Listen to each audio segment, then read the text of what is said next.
Hola a todos y bienvenidos al show de José Aliaga. Hoy día tengo un invitado especial. Su nombre es Norman Coronel y él es politólogo. Es politólogo graduado con bachiller en la Universidad San Marcos del Perú, una universidad muy reconocida, la Decana de América, con gran prestigio internacional.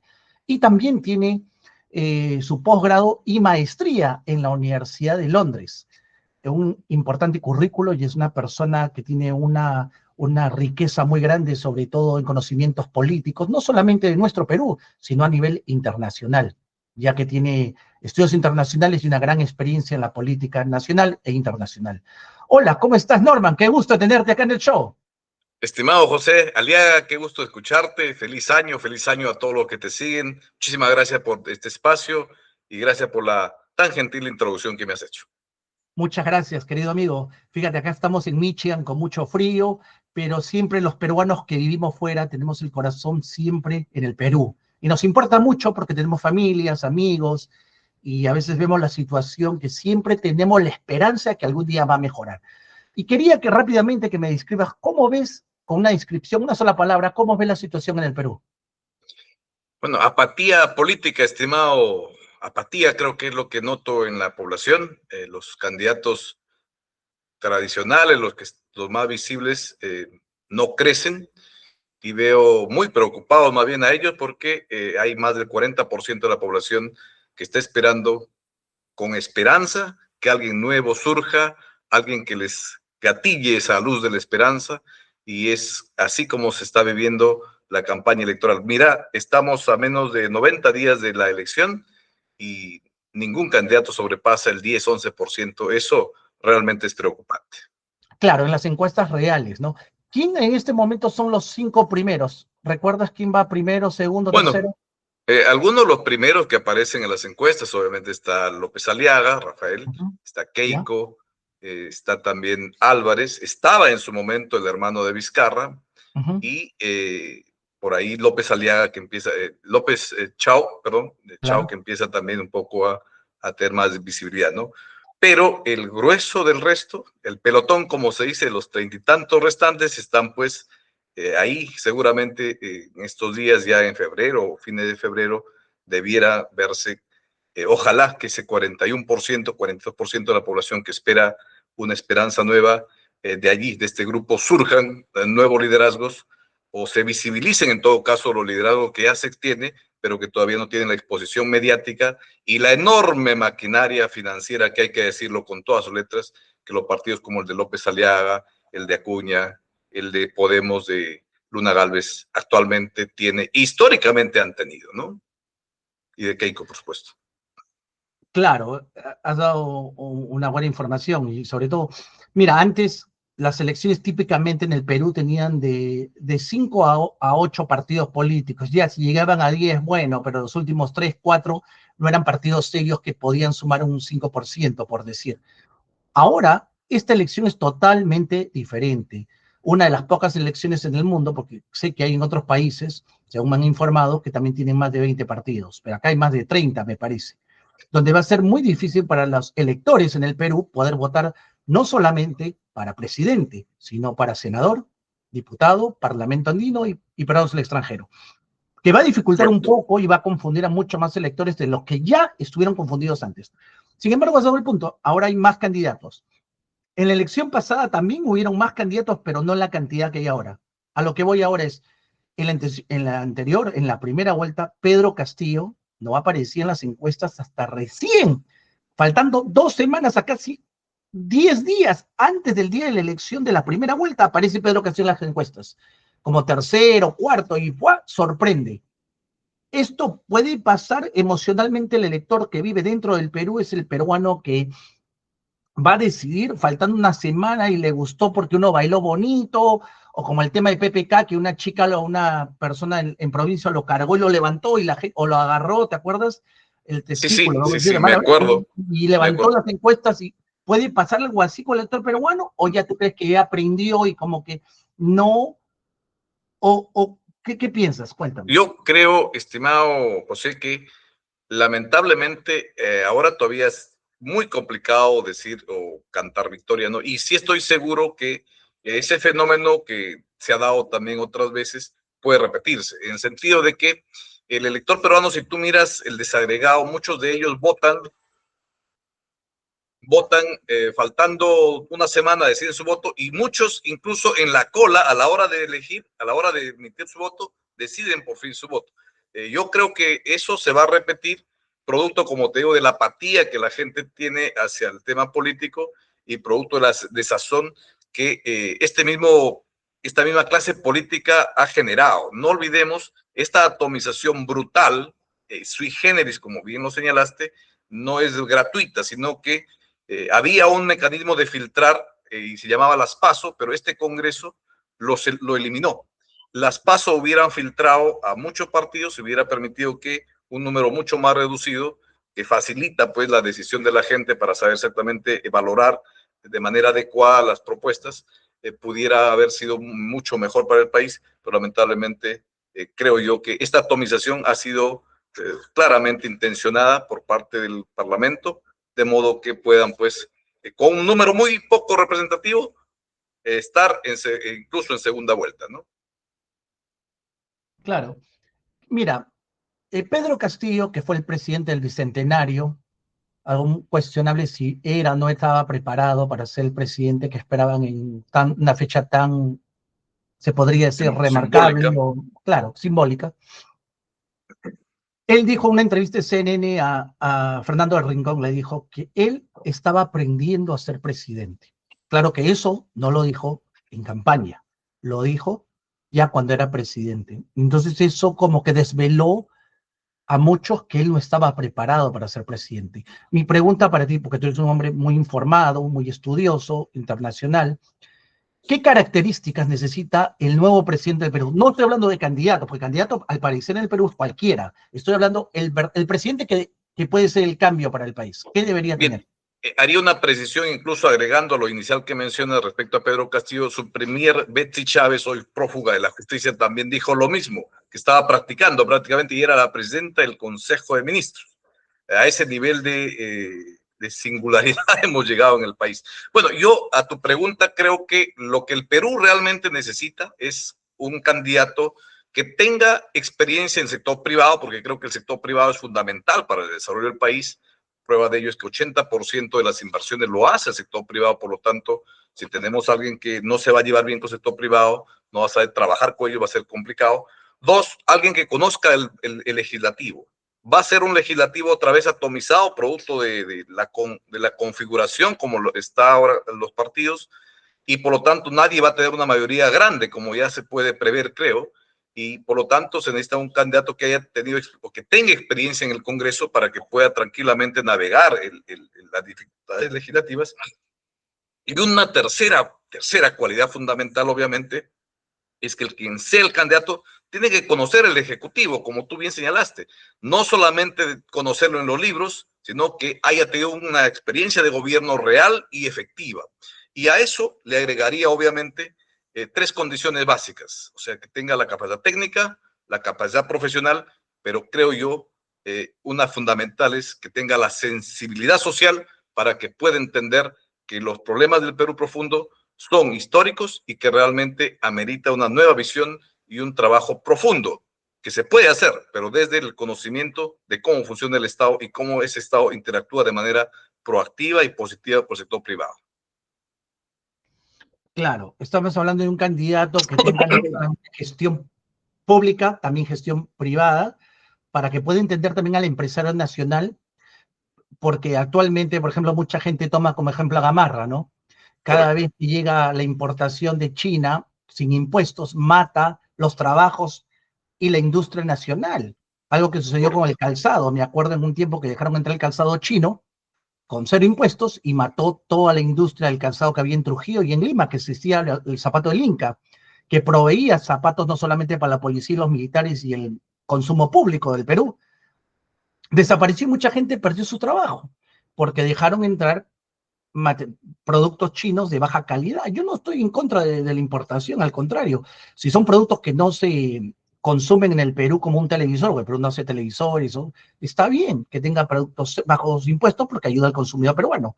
Pero si le vas a hacer eso al productor peruano, como tú dices, no es bueno para el empresario nacional y eso mata trabajos dentro del Perú en lugar de crear trabajo. Entonces, un presidente que no tiene conocimiento de eso, como tú lo dices, del sector privado, no entiende.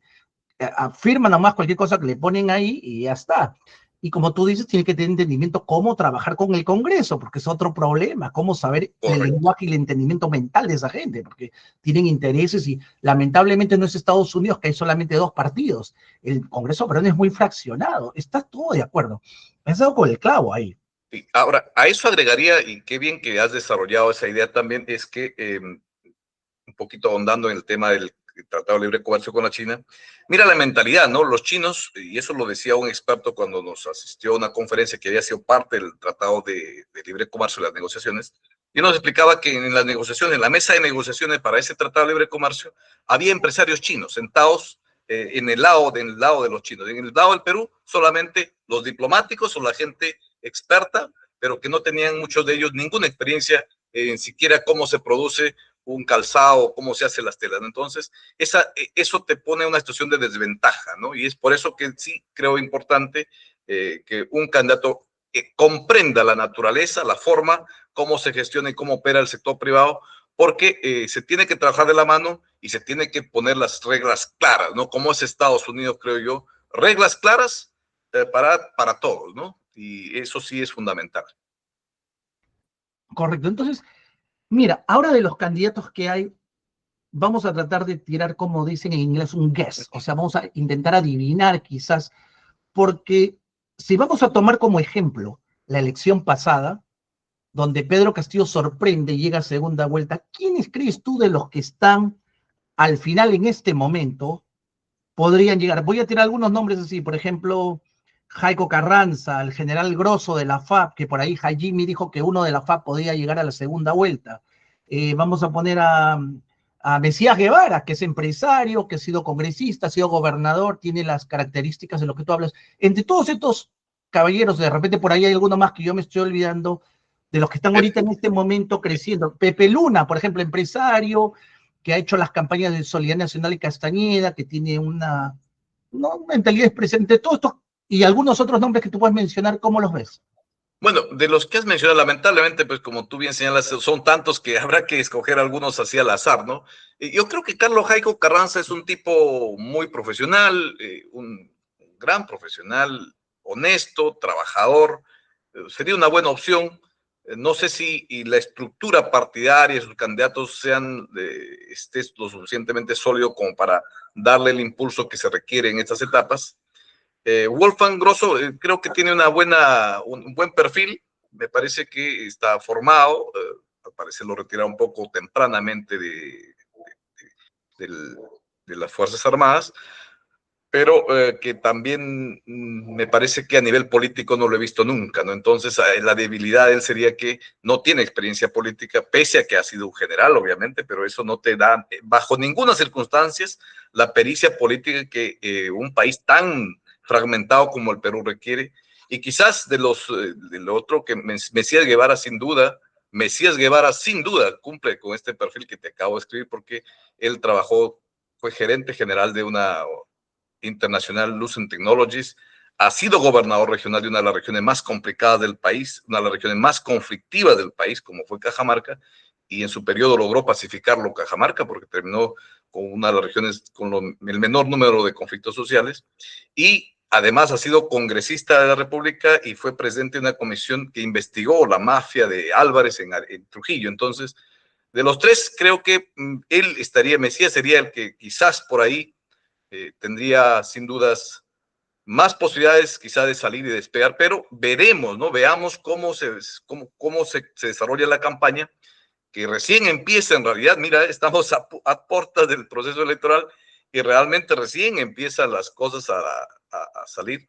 Y respecto a Luna, pues la verdad que yo no tengo buen concepto de Pepe Luna. Lamentablemente ha estado muy ligado a investigaciones judiciales serias. Sé que a veces en el Perú livianamente se imputa a la gente y eso también hay que ser francos, pero en el caso de este señor incluso estuvo con prisión preventiva y tú sabes que ya cuando hay una prisión preventiva, normalmente los elementos de convicción de la culpabilidad son altos.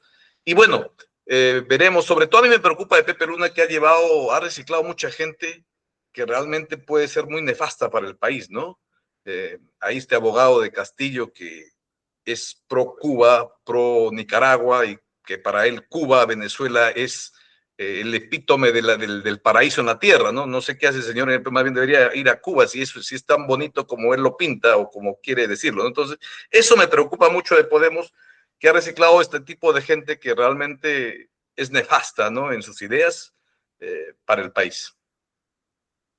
Entiendo. Y ya que tocas ese tema importante, una de las noticias que vimos acá, los peruanos que vimos acá en el extranjero, es del candidato que es periodista, que fue, si no mal recuerdo, el conductor de Cuarto Poder, Carlos Spat, creo que es, donde él trae a un ex marino de la Marina, creo que es el almirante Montoya o alguien Montoya, no Montoya. sé si es almirante, pero fue cuestionar las redes. Tú sabes que las redes muchas veces son gente, troles que les pagan y son computadoras que tienen, y la verdad, no te estoy diciendo, y Sí, atacan y sí, sí. tratan de bajar a un candidato, es lamentable. Y quería preguntarte, ¿te parece justo que lo hayan acusado de llevar a Montoya? Porque ahora estás mencionando que Podemos llevar una, y no digo, no discrepo contigo, Correcto, correcto. personas cuestionables. ¿Tú crees que Montoya es una figura cuestionable que va a afectar mucho a Carlos Spa en su candidatura o no? Mira, en realidad se ha ganado mucho anticuerpo. Yo creo que, claro, su naturaleza de ser del, bueno, el almirante Montoya es un poco dura y así a veces, y hubo una frase que, lamentablemente en el Perú, una frase te puede tumbar, como dices, ¿no? Cuando habló que quiere que coma alfalfa, ¿no? No sé si recuerdas. Esa frase se ha pegado mucho en la gente. Pero para mí lo más relevante, ¿sabes? No es tanto una frase, porque a veces te pueden descontextualizar una frase. Para mí, todo el grupo de generales que actualmente está en el Congreso y que obviamente están participando ya como candidatos, ya sea a la presidencia o soterrados hacia Senado, a mí me preocupó mucho que ellos promovieron una ley que les permitía que cobren doble. Normalmente en el Perú solamente hay una doble percepción cuando se trata de docencia universitaria y obviamente un trabajo normal, ¿no? Pero en este caso ellos siguen cobrando su pensión normal, como corresponde, de congresistas, pero también cobran su sueldo completo como pensionistas, ¿no? Entonces, a mí me parece que allí, no sé, a mí me parece poco ético, por decirlo menos, que tú como congresista promuevas una ley que te va a beneficiar prácticamente a ti mismo, ¿no? Y creo que la crítica fuerte no solo al general, al almirante Montoya, sino todo ese grupo viene un tanto por esta línea, ¿no?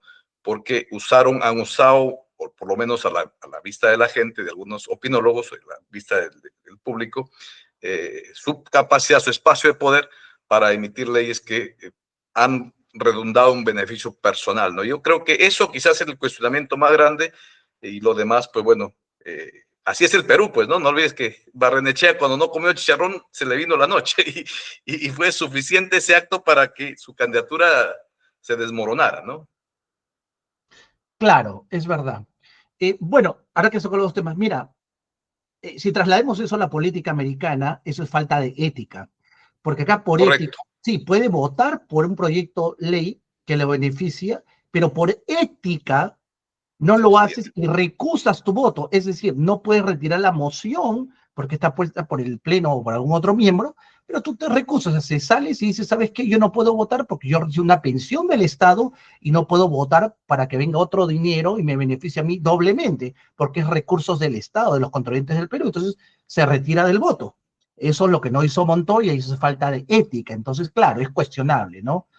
Qué pena Y, que y, Span no haya filtrado y, bien, quizás aquí hay candidatos, quizás él buscó experiencia en su grupo, pero tiene que entender que también viene pues con algunas pulgas que tiene el perro, como dice el dicho. y yendo a Spa, en realidad era un candidato que estaba creciendo, mira, eso no se puede negar, era un candidato que empezó a salir, mucho movimiento, pero la incorporación de Montoya, incluso él mismo lo ha admitido, ¿no? Que efectivamente le ha restado. O sea, Spa mismo en un programa deja entender claramente que ha sido un pasivo llevarlo a Montoya. Pero bueno, veremos cómo se desenvuelve la campaña, pero sí yo creo que, como tú bien has dicho, el estándar ético en una sociedad que aspira a ser democrática y desarrollada tiene que ser mucho más alto, ¿no? Y creo que eh, el sueldo de congresista o de parlamentario en el Perú no está tan mal y creo que tranquilamente podían prescindir de un ingreso extra y decir, bueno, sigamos como está la cosa, ¿no? El Perú sufre, hay familias que no tienen ingresos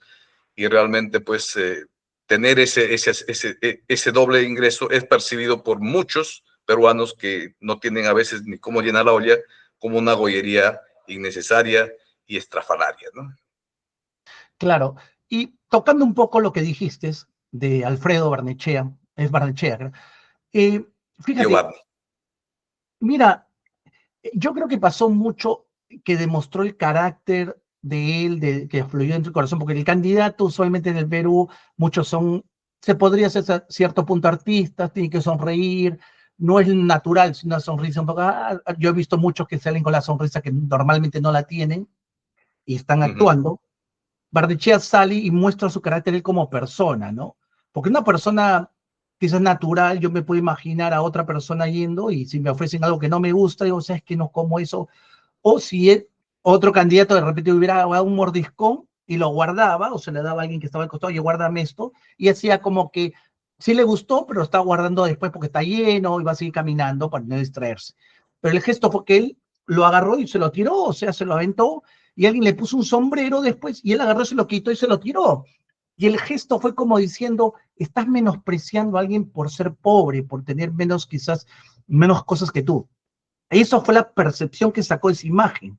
No fue un Claro que sí. delito, no fue que tenías que llevarlo a la corte y sentenciarlo por un delito, Claro no que era sí. nada de eso, no, Claro. fue el gesto. O sea, si traías a alguien que realmente tenía ya delito, está sentenciado, y agarraba el pan con chicharrón y se lo comía, y se ponía el sombrero y se tomaba fotos, ese hombre estaba bien visto, está presidenciable.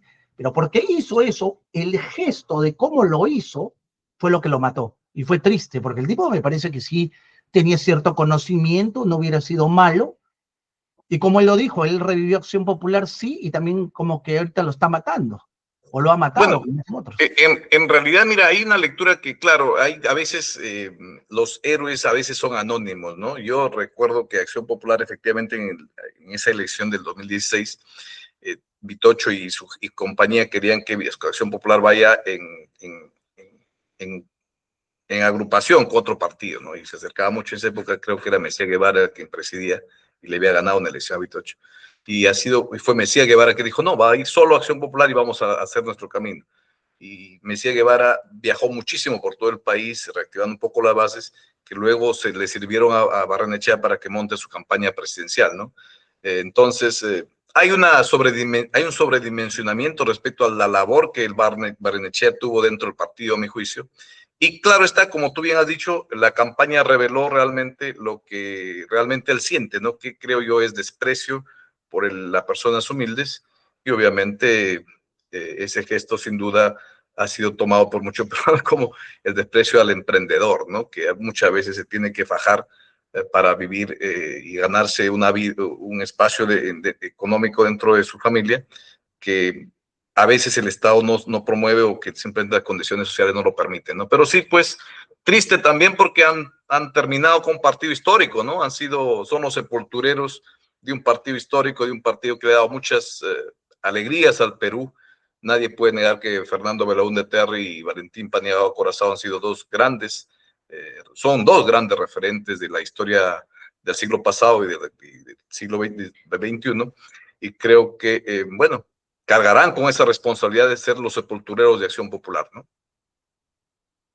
Sí, claro, no, sí, definitivamente, no, Acción Popular tiene mucha historia, un partido, sí, nadie olvida las obras de Belaúnde, de La Marginal, muchas de las cosas que, bueno, su experiencia en Estados Muchas Unidos, claro, represas, es claro, cierto. la unidad vecinal, hizo, como era arquitecto, hizo bastantes casas, Así hizo es. mucha infraestructura, porque que entendió en ese momento necesitábamos la infraestructura, he visto fotos, creo, no sé si él inauguró el aeropuerto Jorge Chávez, pero toda esa infraestructura vino de su gobierno, que ayudó mucho en ese momento en el Perú, lo puso a vanguardia. Bueno, Totalmente, sí, sí. totalmente, Juan. Entonces, en este momento, ¿a quién crees tú de los nombres que hemos mencionado podría dar la sorpresa y pasar a segunda vuelta? De los que ahorita no aparecen en los 5 primeros. Mira, yo la verdad no tengo una data exhaustiva para pensar quién podría ser. En todo caso, sí me gustaría ver mayor actividad a Carlos Jaico, como ya te mencioné, creo que es una buena persona. A Mesía Guevara, ojalá que tenga también mucho más exposición, ojalá que los medios lo veo que le están dando mucho espacio, está muy activo, está haciendo una campaña inteligente, creo yo.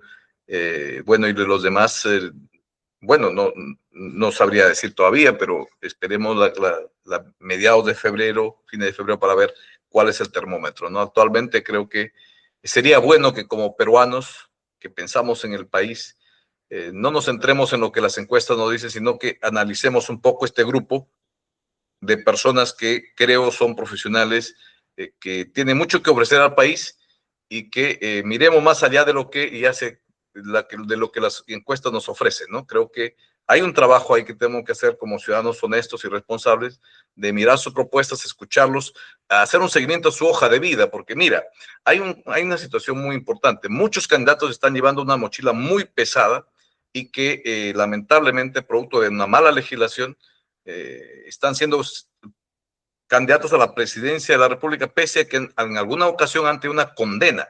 Eso en un país civilizado, democrático, desarrollado, eso es impensable. Alguien que en su vida viene con una condena, de haber purgado una condena, o la cárcel incluso, es impensable pues que pueda erigirse como un candidato presidenciable y menos como presidente de un país, ¿no? Entonces, ahí hay una tarea nuestra por, eh, por hacer, que creo nos corresponde como demócratas y como verdaderos hombres de bien.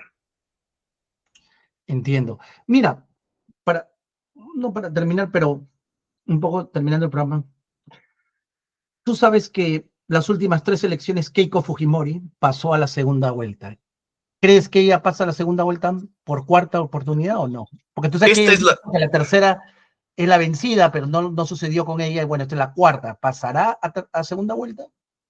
Mira, siempre yo creo que Keiko siempre va a ser una política que va a estar en tiene una probabilidad alta de que sí pase a segunda vuelta, pero no veo que crezca sus números, ¿no? En los últimos meses, por lo menos, lo he visto estancado, y veo ahí quizás la preocupación de intentar promover otras candidaturas de sus satélites que tiene, y tiene muchos, ¿no? No se puede negar, pues, que casi todos los que aparecen adelante son partidos políticos o que se han desprendido del fujimorismo o que cooperan de manera muy articulada con el fujimorismo. Entonces, sí tiene probabilísticamente, creo, una buena probabilidad de estar en segunda, pero como te digo, las encuestas lo muestran como una persona que está estancada en su voto por varios meses ya, ¿no? Ahora, por ejemplo, la derecha, estamos hablando de Keiko, Rafael López Aliaga, pero también estaba Butlers. Butlers renuncia, entra el general Williams, que tiene buen prestigio, está bien visto, es también general. ¿Ves a él subir con puede llegar a dar la sorpresa? Bueno, Tiene el a general Williams Candela, tiene, ¿no? yo creo que es otro candidato a seguir, ¿no? Tiene una joven profesional, Tudela, que hay que ser justos también. Creo que es una joven profesional que ha dado, por lo menos defiende ideas, ¿no? Lo que es importante. Veremos qué pasa con él, ciertamente.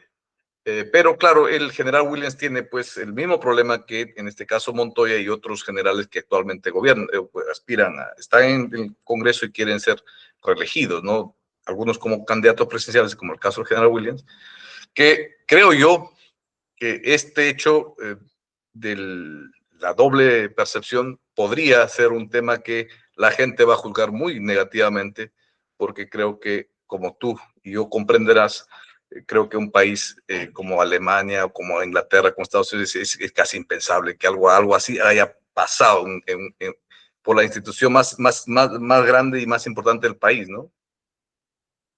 Así es. Mira, en una democracia sólida no suceden las cosas que suceden en el Perú, en Hispanoamérica al menos no se ve mucho esto, pero ya en 10 años estamos viendo de que los presidentes no terminan su presidencia, ni los vicepresidentes tampoco, y los segundos vicepresidentes nunca llegan al mando. La vez pasada le hubiera tocado a Mercedes Arauz, no llegó, lo nombró el Congreso.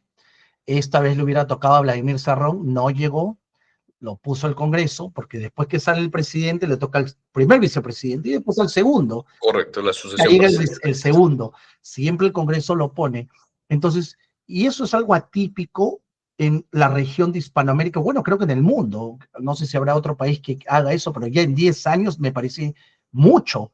Bueno, una vez ya, pero ¿tanto? O sea, Correcto. como que le das la idea a la gente que al final votar por el presidente, al final tu voto no vale, porque es el Congreso, los 130 parlamentarios de este y el próximo Congreso, que van a ser más, los que van a poner al presidente al final o al que va a terminar. Y todos, al menos yo y muchos acá, tenemos la percepción que, a pesar que yo no voy a decir soy fanático de Dina, Dina fue elegida por el pueblo peruano, por la mayoría de los que votaron, y debió haber terminado, pero porque lo vieron como un tema político y no querían algunos de las agrupaciones del Congreso verse que estaban ligados a Dina, la tuvieron que sacar y meter de alguien de un partido pequeño para que de esa manera se vean bien y se limpien un poco la cara para terminar bien en las elecciones.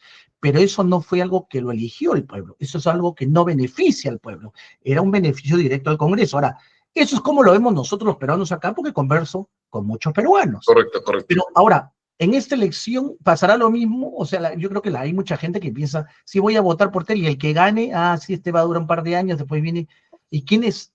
Porque ahora la gente va a estar mirando, ¿y quién es el candidato a la vicepresidencia? Porque ese es el que va a estar gobernando quizás más tiempo. Muy de acuerdo contigo. Creo que hay que ser también meticulosos, analizar exhaustivamente, escudriñar la hoja de vida, la trayectoria de quienes aspiran a ser vicepresidentes, y con el añadido de que hay que condenar también que este Congreso que hoy nos gobierna, lamentablemente, en concordancia con el Tribunal Constitucional, han debilitado seriamente la figura de la presidencial. Y hoy en día, tal como se tiene la institución, se tiene un Congreso que tiene mucho más poder que el mismo Ejecutivo, lo cual no es correcto, lo cual rompe un mandato fundamental de la Constitución, que es que haya equilibrio de poderes. Equilibrio, ¿qué quiere decir? Que ningún poder, ni el judicial, ni el legislativo, ni el ejecutivo son más que el otro, sino que se equilibran y se complementan y se balancean en su poder. Pero hoy en día, ciertamente, gracias al trabajo que ha hecho este Congreso, tiene un Congreso con un poder muy superior, y lamentablemente, hay que decirlo, este Tribunal Constitucional ha sido bastante poco eficiente también, y es muy lamentable que cuando tuvieron la posibilidad de delimitar los alcances de lo que es incapacidad moral permanente, no lo hizo. Y hoy el Congreso ha determinado que incapacidad moral permanente es cualquier cosa que se le ocurre a 87 personas y a 87 legisladores.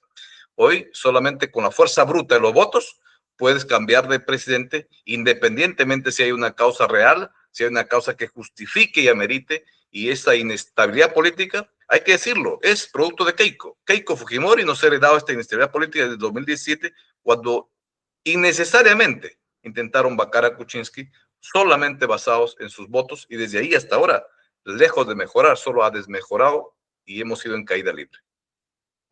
Correcto. Es verdad, y es triste lo que dices, ¿no? Porque realmente han destruido la democracia en el Perú. Ahora hay una Está cierta, socavada. claro, hay mucha gente que va a tener que trabajar más y investigar bien, no solamente por el candidato que uno quiere votar, sino quién es el vicepresidente, porque lo más probable es que el próximo presidente lo vacan en un año y medio, y de ahí el que es el vicepresidente va a llegar a quizás 2 o 3 Así años, y no se sabe es. quién es esta persona, ¿no? O quién, Las componendas en el Parlamento van a ser brutales esta vez, y obviamente van desde el primer día. Eso se va a sentir, porque van a empezar cómo cambiamos de presidente para luego llegar nosotros otra vez a hacer lo que hoy es, ¿no? Hoy el Congreso es el Ejecutivo, el Congreso es el Legislativo, el Congreso es todo. Actualmente no hay esa diferencia de poderes que es necesario en una democracia que aspira a ser sólida y que realmente se requiere en un país como el nuestro, ¿no? Ahora no se tiene eso, porque se tiene un Congreso que gobierna desde el Palacio de Gobierno y legisla desde el Palacio Legislativo. En todo caso, es una mesa de partes, no hay el Ejecutivo hoy en día, ¿no? Claro, y es una pena, ¿no? Porque a Dina y bueno, yo no soy fanático de Dina, pero a ella la sacan porque fueron y le dispararon a unos cantantes en un concierto, y ella hizo que eso era la que remató el vaso de agua, pero realmente, o sea, y ahora matan gente todos los días. Yo prendo las noticias cada mañana para ver cómo está el Perú y todos los días matan gente, no ha cambiado. el sicariato se ha incrementado, estimado José, lamentablemente, no ha mejorado las cifras, se han empeorado, están matando más y las medidas que está tomando el gobierno realmente son ridículas, como por ejemplo impedir, a partir de mañana, creo que una de sus grandes medidas es impedir que dos personas anden en una moto lineal, ¿no? Esa es una de sus grandes soluciones ridículas en realidad al tema del crimen, no sé, pero la verdad, mira, el Perú, el crimen no es un tema que no está estudiado, no hay experiencias que se han aprendido, es muy simple en realidad, si miramos un poquito más allá de nuestras fronteras, ¿no? Tú vives en Estados Unidos, sabes cómo se combatió el crimen en Nueva York, y un gran elemento para eso es la inteligencia, ¿no? Si tú miras, por ejemplo, la inteligencia en el Perú se ha prácticamente desmantelado. Inicio de los 90 teníamos más o menos 9,000 o 8,000, 19,000 hombres, policías dedicados a la inteligencia. Hoy en día, para una población de 20 y tantos millones de personas, hoy en día casi somos el doble, somos 35 millones, y el número de profesionales que están en el servicio de inteligencia no llega ni a los 10,000. Hemos reducido casi a la mitad y más. Entonces, ahí hay una gran primer debilidad que nos impide, obviamente, luchar contra el crimen. Contra el crimen el crimen organizado no se combate sacando el ejército, llevando helicópteros o aviones de guerra, sino usando inteligencia, usando la inteligencia artificial, usando las herramientas de monitoreo y una cuestión que muchas veces o muy poco se dice, cooperando con países que han tenido éxito en esto, ¿no? El Perú ya en la época de Leguía, por ejemplo, tuvo una misión francesa que trabajó en el tema de seguridad en el Perú. Hoy en día podríamos hacer convenios con Francia, podemos hacer convenios con Holanda, con Inglaterra, con Estados Unidos mismo, que tiene, o con Israel, ¿no? ¿Por qué no? Con el servicio de inteligencia israelí, creo que es uno de los mejores del planeta. Tranquilamente, un buen convenio podrían apoyarnos en la organización, reestructuración y fortalecimiento de nuestra Policía Nacional del Perú para que sea capaz, ágil y pueda pues, ir contra los choros, ¿no? O los delincuentes, o los grandes criminales. Pero no se hace, y no se hace, yo creo, producto de que nuestras mismas autoridades están muy inmiscuidas, muy ensuciadas, y es por eso que no quieren realmente meter la mano y no tienen esa mano firme para luchar contra la criminalidad en el país que hoy nos azota y nos ha desbordado. Bueno, sí, es cierto. Mira, yo creo que también viene el liderazgo fuerte y un liderazgo pues sin temor a nada. Por Tienen ejemplo, rabos de paja. claro, por ejemplo, rápidamente, ¿no? Nayib Bukele. Bukele entró a un país que estaba más corrupto que el Perú y tuvo que poner manos fuertes, peleó contra el Congreso, contra el Estado corrupto y tuvo que cambiar todo y cambió para bien. Lamentablemente creo yo que las políticas de PPK también, de abrir las fronteras y dejar entrar extranjeros, no todos ellos son malos, obviamente hay gente muy buena, hay un porcentaje menor que son gente muy mala, delincuentes y todo, que entraron sin ningún filtro y lo que ha pasado en el Perú, según tengo entendido, por lo que vengo escuchando a muchos profesionales en este tema, es que antes de que llegaran esta inmigración, lo único que estaba formalizado, el único crimen formalizado en el Perú era el narcotráfico. Y cuando llegan toda esta gente, ahora el Tren de Aragua y todos estos criminales han legalizado, formalizado, organizado el crimen, como el sicariato, la extorsión, entre otros. Y esto ha sido por toda esta migración que ha llegado, como vuelvo a repetir, no todos, no tengo los porcentajes en este momento, pero dando un cálculo de un estimado, yo creo que un 20% de lo que ha llegado entre venezolanos, colombianos, entre otros, nacionalidades han traído un crimen alarmante al Perú y esto se debe a la ineficiencia, falta de cuidado de PPK, de abrir las fronteras. Y eso es lo que hizo Biden acá también y pues por eso que Trump ahora está pues poniendo mano fuerte con ICE y todo. Creo que mano fuerte es lo que necesita el Perú, más que creo, yo estoy seguro que es eso lo que se necesita el Perú. Mano blanda no puede ser, pero es lamentable, por lo que tú dices y por lo que escucho también, es que los políticos en el Perú solamente entran para hacer caja, es llenarse los bolsillos. O sea, no hay ese amor al nacionalismo, es decir, hay que cambiar el Perú para bien en los negocios, en seguridad, educación y salud.